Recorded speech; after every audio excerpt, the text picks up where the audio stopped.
So I'm James from Excalibur. I'm head of marketing and PR, and we're here today to show off Tracks, the train set game on Xbox One.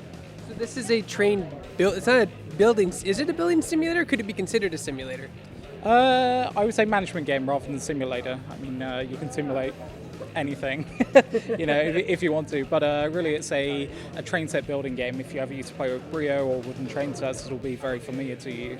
And you start off with some basic wooden tracks, and basically, as you go, you unlock buildings and trees and bushes and all sorts of props, so that you can build up big train sets and big toy towns and cities. And you can actually go into first person as well and drive the train from that perspective as if you're a little wooden person, and see your creations at scale. So how big can you make your track or your world? As big or as small as you want to. I'm sure there is a limit, but I've never seen it, which means it's pretty big. So yeah, we have people who have played for 100, 200 hours with massive expansive towns with rolling countryside, waterfalls, things like that. So it can get pretty big if you want it to. Because this is a game for essentially train enthusiasts, which you don't really see that market catered to a lot. Yeah, of course you have games like Train Simulator from Dovetail. Yeah.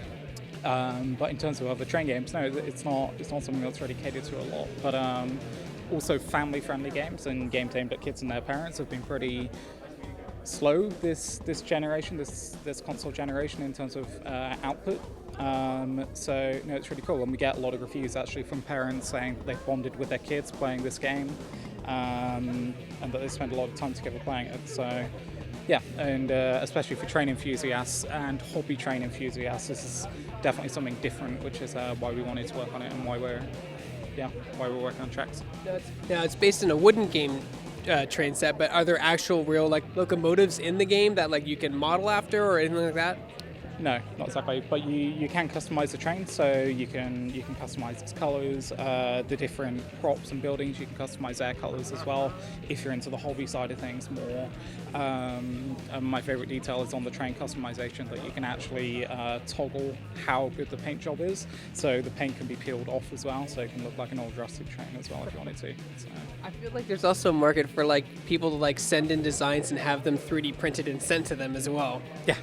Yeah, it sounds good. I mean, our community is very passionate as well, and their creations, as I said, are massive. And actually, the next trailer that we have for the game is going to feature community-created worlds as well, and we've got them to send in saves. So it's not really the same as what you're suggesting, but in a sense, we are getting players to send in their creations, and we're using them in some way. So where did the idea for this Tracks game come from?